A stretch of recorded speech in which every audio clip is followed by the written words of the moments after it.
सेवा ज्वार। आज तारीख है 25 जुलाई। आज हम सभी लोग यहाँ परासिया ब्लॉक के मंडली इकट्ठे हुए हैं, गोंडवाना स्टूडेंट्स यूनियन। और आज हम आपको बता दें कि आदिवासियों के ऊपर जिस प्रकार का अत्याचार हो रहा है उसके खिलाफ हम सब लोग संघर्ष करेंगे, लड़ेंगे, जीतेंगे। और मैं आपको बता दूं, जो गलत ये हुआ है कि झारखंड की बेलोसा बबीता कश्यप को जो गुजरात टीएस सरकार ने गिरफ्तार की है, हम उसके खिलाफ हैं। क्योंकि जो बबीता दीदी थी वो हमको संविधान को लेकर लोगों को जगाती थी। क्या ये गलत है? 5वीं अनुसूची को लेकर लोगों को जगाना, क्या ये गलत है? आदिवासियों को उनके हक और अधिकार के बारे में बताना, क्या ये गलत है? अगर ऐसे लाखों हमारी महिला शक्ति अगर समाज को जगाने के लिए आगे आ रही है, अगर उनको वो जगाती है तो सरकार को बुरा क्यों लगता है? अगर आपको लगता है कि बबीता कश्यप जो है वो गलत कर रही है, गैर संवैधानिक कर रही है, लोगों को भड़का रही है, तो वो क्यों भड़का रही है? उसको उद्देश्य को साफ लोग जानते हैं कि वो 5वीं अनुसूची को लेकर लोगों को जगाती है। अगर आपको लगता है वो गलत कर रही है तो आप 5वीं अनुसूची लागू करो।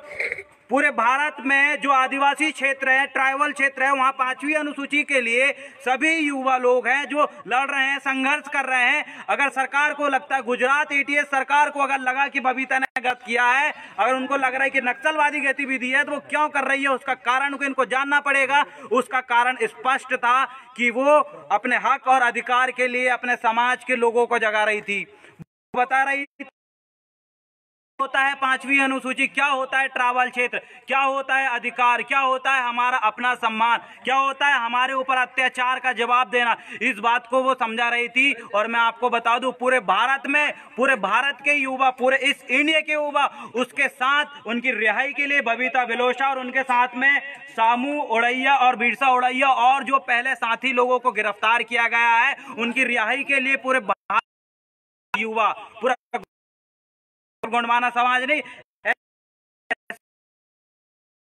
उनकी जल्द से जल्द रिहाई हो। क्यों? क्योंकि आज एक बेलोसा बबीता कश्यप खड़ी है, अब लाखों खड़े होंगे। एक समय बिरसा मुंडा जी ने भी कहा था कि आज मैं अकेला संघर्ष कर रहा हूं, लेकिन जिस दिन मैं नहीं रहूंगा तो हजारों बिरसा मुंडा खड़े होंगे। तो मैं आज आपको बता दूं कि आज एक बिरसा मुंडा नहीं, आज आपके पीछे जो दिख रहे हैं हजारों बिरसा मुंडा दिखेंगे। आज एक बबीता बेलोसा को गिरफ्तार किया गया है, उनके साथियों को गिरफ्तार किया गया है, तो ये मत सोचिए कि सिर्फ उनको गिरफ्तार करने से आदिवासी अपने हक अधिकार को मांगना छोड़ देंगे। हम छोड़ेंगे नहीं, अब हम लाखों लोग खड़े होंगे अपने हक अधिकार को मांगने के लिए। हम ट्राइबलों की जमीन कोई छीनेगा, सरकार अगर हमारे ऊपर अत्याचार करेगी तो हम उसको सहन नहीं करेंगे। अगर सरकार को लगता है ये व्यक्ति भड़काने का काम कर रहा है तो आप उठवा के जेल में डाल दो। एक को डालोगे, दो को डालोगे, लेकिन एक नहीं। यहाँ पूरे इंडिया के जितने भी ट्राइबल युवा हैं, जितने भी ST SC के युवा हैं, अपने हक अधिकार की बात करेंगे, क्या आप सबको जेल में डाल दोगे? देश की 85% आबादी जो अपने अधिकार की बात करती है, संविधान को मानने की बात करती है, संविधान को सम्मान की बात करती है, उनको क्या आप गलत ठहरा सकते हो? बबीता बेलोसा ने क्या गलत कहा था, क्या गलत कर रही है? उसका मानना सिर्फ एक ही था कि 5वीं अनुसूची क्षेत्र है तो वहां संविधान लागू हो। जो उसमें संविधान में कहा गया है 5वीं अनुसूची क्षेत्र में जो जो प्रावधान दिए गए हैं उन सभी प्रावधानों पे खरा उतरे सरकार। अगर संविधान में दी हुई बातों पे अगर खरा नहीं उतरेगी तो जनता उसका अगर विरोध करती है तो कौन सा गलत है? अपने अन्याय का विरोध करना हमारा संवैधानिक अधिकार है और हम करेंगे, लगातार करेंगे। और आज सिर्फ यहाँ मंडली के युवा ने इस चीज को, जब मैंने इन युवाओं को बताया तो इनके रोंगटे खड़े हो गए कि हमारे आदिवासी भाइयों पे, हमारे ट्राइबल भाइयों पे इस प्रकार का अत्याचार हो रहा है, वो बिल्कुल सहन करने के बर्दाश्त नहीं है।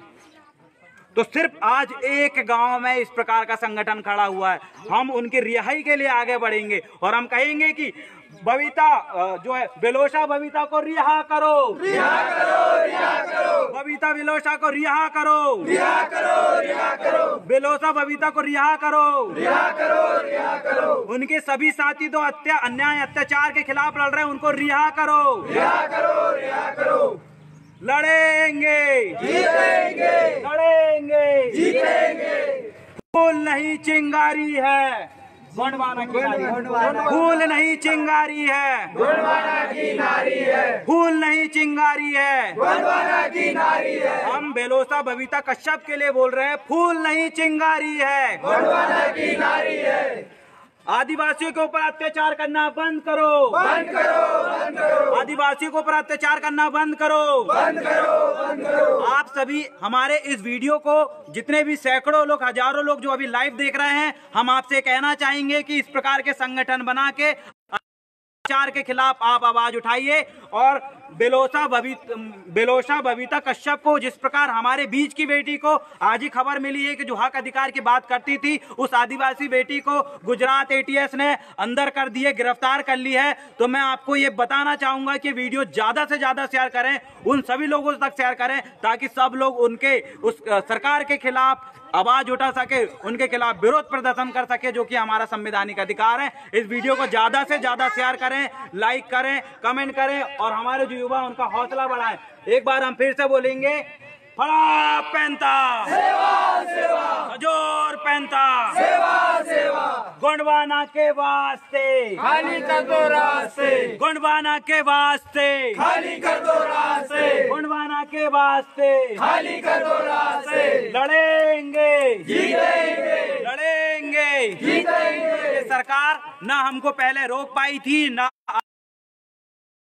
ने कभी सरकार के आगे घुटने नहीं टेके। अन्याय के खिलाफ भले ही आज शंकर शाह, रघुनाथ शाह जो अन्याय के खिलाफ संघर्ष कर रहे थे, अंग्रेजी हुकूमत ने उनको तोप के सामने, हमारे जो महाराजा थे गोंडवाना साम्राज्य के, वो न्याय के लिए लड़ाई लड़ रहे थे, उनको तोप के सामने उड़ा दिए थे, लेकिन उन्होंने कभी घुटने नहीं टेके। बिरसा मुंडा, जितने भी क्रांतिकारी आपने देखा, उनके साथ सरकार ने, जो अंग्रेजी हुकूमत ने इतना अन्याय किया, उनने कभी घुटने नहीं टेके। तो हम इस अंग्रेजी हुकूमत वाली सरकार के सामने घुटने नहीं टेकने वाले। हम लगातार अपना न्याय के लिए लड़ेंगे, अन्याय के खिलाफ लड़ेंगे और 5वीं और 6वीं अनुसूची पूरे भारत के जितने भी देश में ये ट्राइबल इलाका वहां लागू करने की बात करेंगे। 5वीं अनुसूची लागू करो, लागू करो, लागू करो, 6वीं अनुसूची लागू करो, लागू करो, लागू करो। हम अपना अधिकार मांगते, नहीं किसी से भीख मांगते, हम अपना अधिकार मांगते, नहीं किसी से भीख मांगते। 5वीं अनुसूची लागू करो, लागू करो, लागू करो। सेवा सेवा सेवा जोहार। आप सभी लोग जैसे कि मेरे पेज को लगातार देखते रहते हैं, लाइव वीडियो लगातार, मेरा नाम आप सभी लोग जानते हैं, आपके फेसबुक आईडी में टॉप में दिख रहा होगा, जो लोग लाइव देख रहे हैं। नाम है देव रावण भलाबी और आपको बता दूं, आज एक देव रावण भलाबी दाड़ रहा है। आने वाले समय में पूरे छिंदवाड़ा पे देव रावण भलाबी जैसे दाड़ने वाले युवा तैयार हो रहे हैं, जो अन्याय के खिलाफ लड़ेंगे। एक की आवाज आप बंद कर सकते हो और सबकी नहीं कर सकते। और हाँ, कुछ साथी है जो हमारे स्टूडेंट यूनियन को तोड़ने के लिए कुछ षड्यंत्र कर रहे हैं। लोकल छिंदवाड़ा से मैंने देखा कि जीएसयू के जो बंदे काम कर रहे हैं, उनकी शिकायत कुछ ऊपर के पदाधिकारियों से करते हैं कि ये युवा जो हैं ये इस प्रकार की हरकत कर रहे हैं, हमारे काम को तोड़ने की कोशिश करते हैं। तो आप सभी लोगों से मैं ये कहना चाहूंगा कि गोंडवाना स्टूडेंट यूनियन की बुराई अगर कोई करता हो तो उसको मुंह पे जवाब दे, तुम क्या कर रहे हो। मेरे को पता है जो व्यक्ति आपके सामने आकर बुराई कर रहा है हमारी, तो उससे पूछो तुम क्या कर रहे हो, तो साफ जाहिर है वो हमारी बुराई कर रहा है। ऐसे लोगों को मुंह ना लगे, उनको भगा दें, उनको बोलें। क्योंकि मैं आपको बता दूं, आज ये मेरा 10वां दिन है, 10 दिन से लगातार मैं गठन कर रहा हूं। आज मैं यहाँ पर आया था, कल मैं भुतेरा में था, उससे पहले भानादेही में था, परासिया में था, सौंसर में था, चौरई में था। लगातार 10 दिनों से गोंडवाना स्टूडेंट यूनियन अपनी गठन की प्रक्रिया चालू है। मैं आपको बता दूं, एक दिन में गोंडवाना स्टूडेंट यूनियन के 4-4, 5-5 जगह बैठक हो रही है।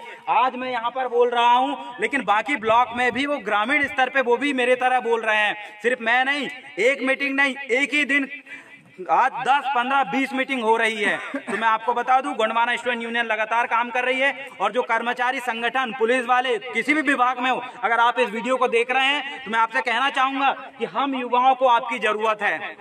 अगर हम छिंदवाड़ा जाते हैं, अगर हम थाना जाते हैं, हमारे समाज के कुछ एसपी और जो कुछ थानेदार है, उन लोग हमारे समाज के होने के बाद भी हमारे युवाओं की मदद नहीं करते।